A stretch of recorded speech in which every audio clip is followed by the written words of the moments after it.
Welcome to Stroke Lucia. So we're going to talk about the Teleneuro.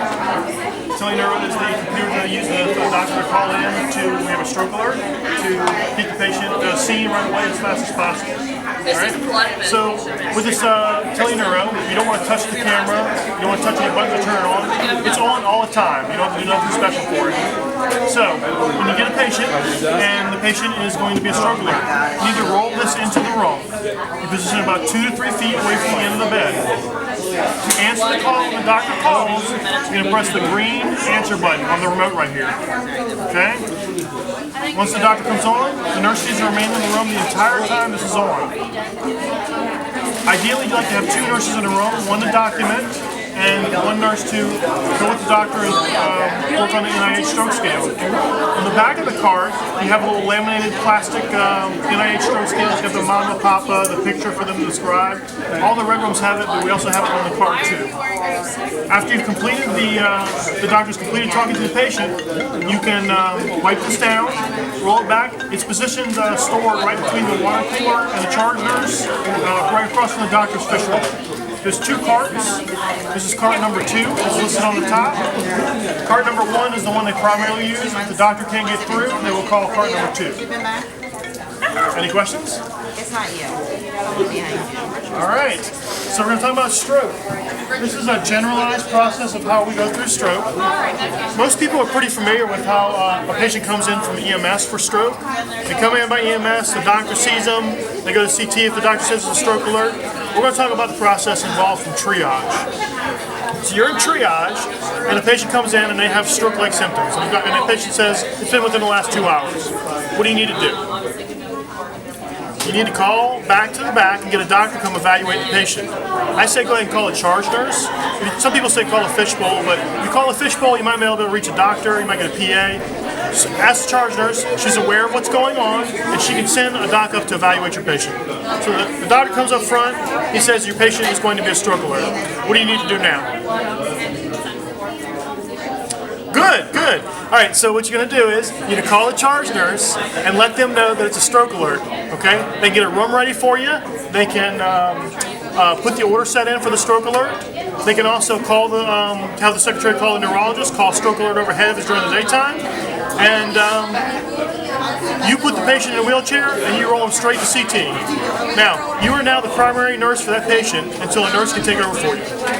So you roll the patient into CT. What kind of things do we want to do in CT for this patient if we haven't already done it? Draw blood work. If we got the monitor in the room there with us, we're going to hook them up, get the first set of vital signs. And then after the CT is completed, we don't want to hold the CT up now. After the CT is completed, we're going to bring the patient out. We should have a bed out there. We should have a bed ready for us. If it's one of our new red beds, it has a built-in scale. All you have to do is zero it out before you put the patient on it. If it's not one of the new red beds, you'll have to take the drop down the scales directly across from CT, weigh your bed, and zero it out. After you zero it out, you put the patient on there and get an actual weight for the patient. All right, so we're going to go to the room now. We're talking about documentation of these patients for stroke. You're going to go to the stroke narrator. If you go from the stroke narrator and you go from the top to the bottom, go down the list, you won't miss anything. Where people run into problems is when we get these patients that aren't stroke alerts. We do really good with our stroke alerts. When they aren't stroke alerts, we run into problems. You get patients come in with any kind of neuro symptom that could possibly be later classified as a stroke. Numbness, weakness, dizziness, syncope, any severe headaches. Any of these symptoms on these patients, we need to be documenting the dysphagia screen, the NIHSS scale, neuro assessment, Rankin. Some people just go straight to the, when you have a neuro symptom patient, they go straight to the stroke narrator and document there. That's perfectly okay, but I like to do them separately.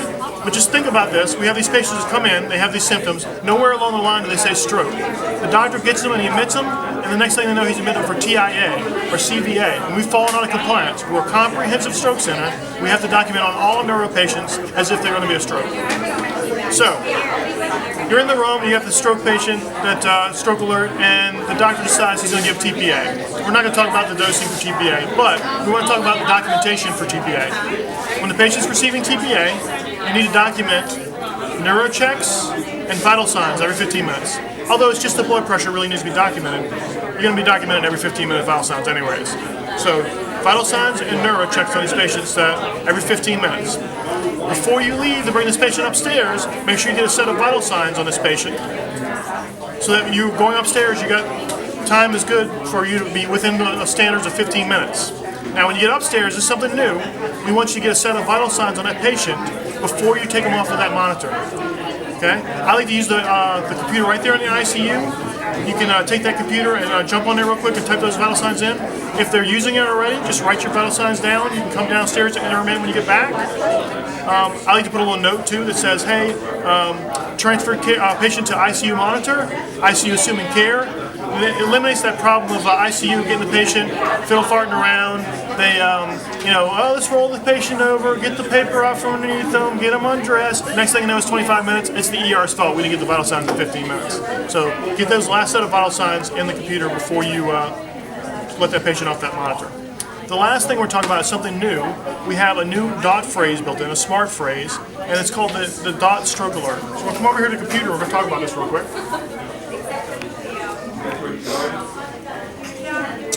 Alright, so Amber's going to show you right here the monitor. I'm going to do this real quick. Underneath the computer, you're going to go to create a note. It doesn't have to be a triage note. It could be a note anywhere on this patient. Okay? And what you're going to type in is the period and start typing stroke. And you can see that it pops up here and I have stroke alert. To select this, you just hit enter. And it's going to ask us about the patient's symptoms that have developed in the last 6 hours and symptoms that have developed in the last 12 hours. The reason why this is important, we're a comprehensive stroke center, and any patient we get that's a stroke alert could possibly go to neurointervention. They could get TPA and go to neurointervention, or they can not get TPA and go to neurointervention. So this is important information that the interventionist wants to know about this patient. So all you have to do is click the yellow facing arrow, right facing arrow here, and it'll open the box up.